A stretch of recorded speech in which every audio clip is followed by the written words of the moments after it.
Bonjour monstre gentil, j'espère que tu vas bien. Moi ça va plutôt pas trop mal. J'ai une grande nouvelle à t'avancer, non à t'annoncer. C'est une grande nouvelle surtout pour moi en fait, mais je tenais à le partager avec toi et surtout à partager tout le processus et les étapes qu'il y aura jusqu'à la grande chose. Je vais participer à un marché créateur, je dirais, un marché artisan, un marché d'artistes, je ne sais pas trop. Mais en tout cas, je vais aller vendre mes créations à des vrais gens, dans la vraie vie. Ça fait hyper longtemps que j'avais envie de tenter de faire un marché. J'avoue que j'ai vraiment envie de voir comment les gens réagissent à mes créations, etc. Au-delà de vendre, c'est surtout rencontrer les gens et voir leurs réactions en direct, je dirais. C'est super stressant. Déjà, j'ai peur que personne ne vienne voir mon stand. Les gens passent comme ça et ne viennent pas voir. J'ai peur de pas avoir suffisamment de trucs. Non pas que je pense tout vendre, mais en fait, ce qui m'inquiète, c'est que ce soit un peu vide, que ça fasse moche. Parce que j'ai pas encore essayé de faire une présentation, vu que mes objets ne sont pas terminés. Et puis après c'est un stress, une espèce de stress général, mais bénéfique. Parce que je dois te dire que je bosse 100 fois mieux sous pression. Le marché que je vais faire, autant te le dire tout de suite, des fois que tu sois dans le coin ou que tu aies envie de te déplacer, c'est le marché des citrouilles enchantées qui est organisé par Grimoire d'étoiles, que vous pouvez retrouver sur Instagram. Et donc ça se déroule à Courtefontaine, dans le 39, le 9 octobre à partir de 10h dans une très jolie forêt. Voilà. J'espère qu'il y aura des gens. Il me reste 46 jours avant le marché. Donc 46 jours pour terminer tout ce que j'ai à faire. Donc la création du stock, la mise en place du stand, etc. etc.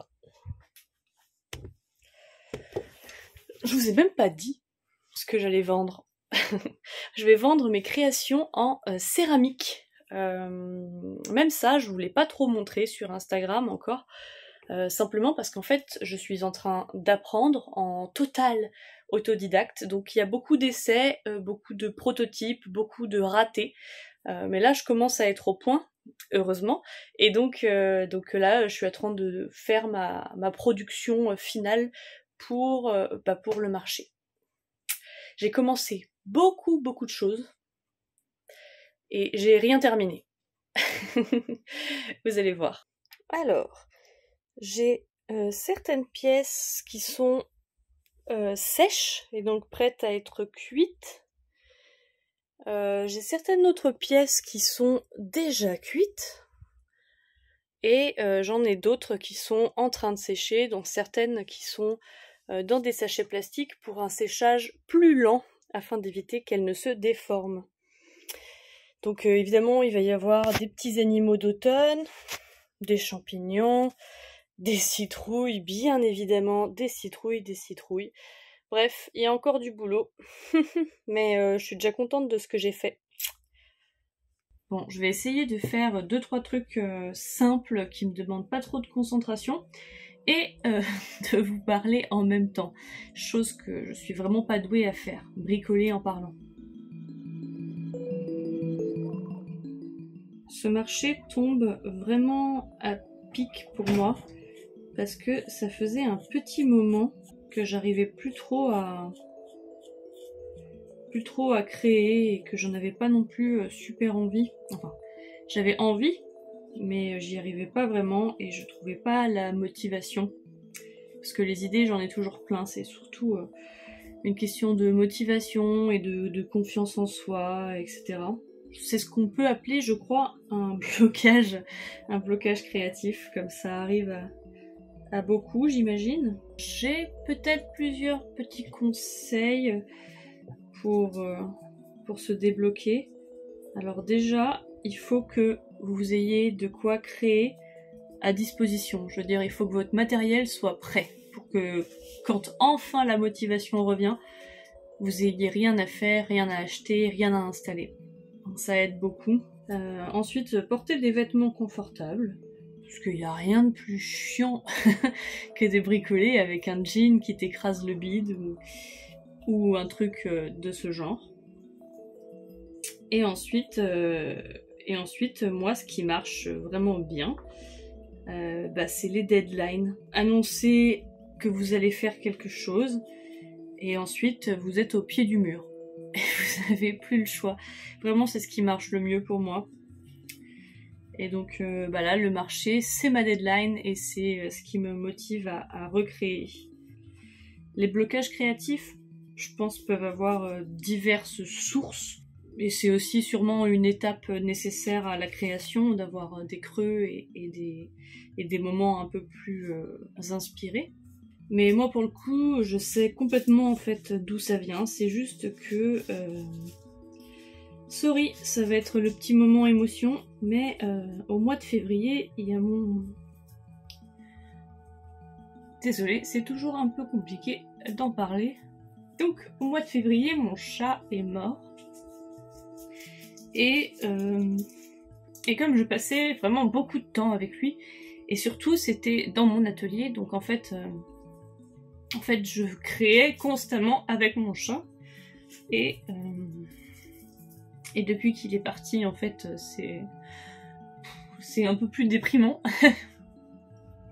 Et j'avoue que, à part une deadline un peu courte pour me motiver, il n'y avait pas grand chose qui allait marcher là. Ça fait quand même du bien de s'y remettre, même si c'est un peu compliqué, voilà. Parce que bon, j'avais vraiment associé les moments où je faisais de la poterie, ou les moments où j'étais dans cet atelier, et la présence du chat, voilà. Désolée si j'en ai déprimé certains. Mais sinon tout va bien, vous inquiétez pas, je passe pas non plus mes journées entières à chialer, hein. C'est juste difficile d'y penser, c'est tout.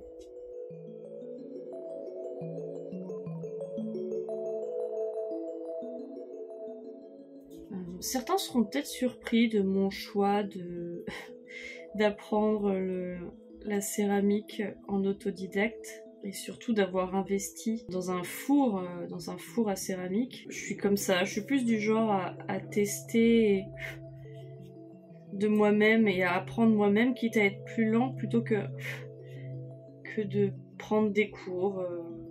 Et puis après j'ai pesé aussi le pour et le contre, sachant que là où je vis, en tout cas, les cours de céramique c'est assez cher et que j'ai pas énormément de temps et que avec le sport où j'ai déjà des horaires, j'ai pas envie de m'ajouter une nouvelle contrainte horaire en me disant tel jour, de telle heure à telle heure, je devrais aller à mon cours de poterie. J'aime bien faire les choses quand j'en ai envie. Et donc en fait je me suis dit que en prenant une vingtaine de cours de poterie, même moins, et en fait ça payait mon four. Donc donc j'ai préféré investir directement dans le four, voilà. Après, je savais que ça me plairait, hein. J'ai déjà fait de la poterie quelques fois. Je fais beaucoup de modelage, j'ai toujours fait beaucoup de modelage, de sculpture, etc. Donc c'était pas une grosse prise de risque. Je savais que ça me plairait. Après, savoir si j'allais arriver à apprendre toute seule. Évidemment, je pense que j'ai quelques lacunes, mais c'est ça qui est aussi intéressant dans la pratique artistique, c'est tout le monde ne sait pas tout faire, et donc c'est créer avec ses propres contraintes de savoir-faire, voilà. Blah, quel charabia, je vous ai dit, je sais pas parler en bricolant. Je sais même pas si ça veut dire quelque chose.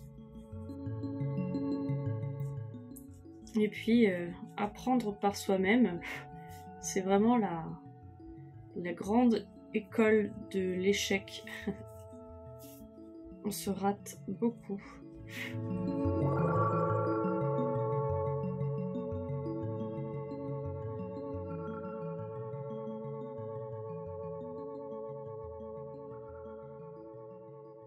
Je suis contente aussi de reprendre la création artistique parce que ça va aussi me permettre de revenir un peu sur, sur internet parce que j'avais un peu abandonné Instagram et YouTube parce qu'en fait quand j'ai rien à vous montrer, bah je me fais pas chier à créer exprès des choses pour internet. Ça c'est mort.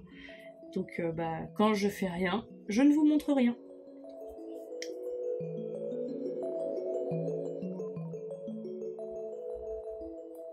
D'habitude, quand je suis en plein blocage créatif, et là j'entends un blocage créatif plutôt classique, pas forcément celui à cause du deuil, ce qui marche bien pour moi, c'est de faire des choses qui sortent de mon ordinaire.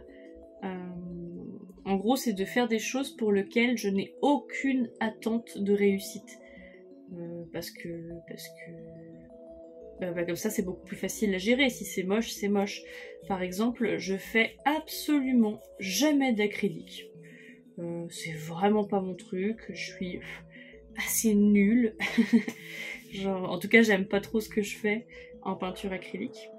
Et du coup, quand je bloque un peu, et ben c'est les seuls moments où je vais ressortir l'acrylique.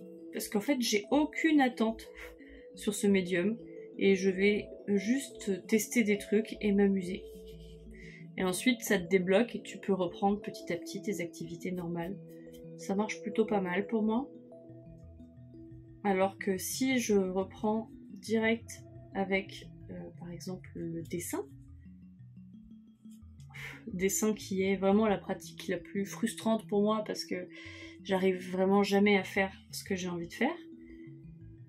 Et bah du coup ça va pas me donner envie de reprendre l'activité artistique. Hein. Donc voilà, reprenez avec des choses faciles, si je peux vous donner un conseil.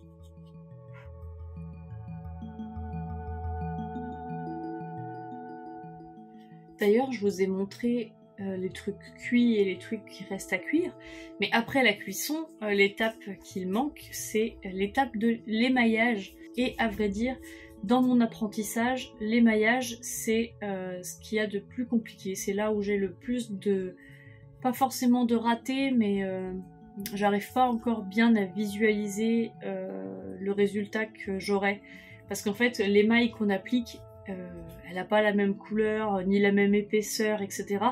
que le rendu qu'elle aura une fois cuite. Genre ça n'a rien à voir. Des fois, il y a du rose qui peut être rouge, du marron qui peut être vert quand il n'est pas cuit. Donc c'est vraiment difficile de se projeter et chaque émail va réagir un petit peu différemment d'une autre. Donc ça c'est un peu compliqué. Évidemment, j'ai fait des échantillons, des choses comme ça, donc je commence à appréhender un peu mieux les émails que j'ai, enfin les émaux. L'étape la plus difficile est à venir. Je pense qu'on s'est à peu près tout dit. J'avais pas envie de parler pendant 1000 ans, donc je vais finir de gratter les motifs sur ces petits récipients. Et puis je vous retrouve dans quelques temps, peut-être pour l'étape de la cuisson ou pour l'émaillage, à voir. Ou je vous retrouverai peut-être pas du tout, si j'ai la flemme. Portez-vous bien, bonne rentrée à ceux qui étaient en vacances, et je vous dis à très bientôt.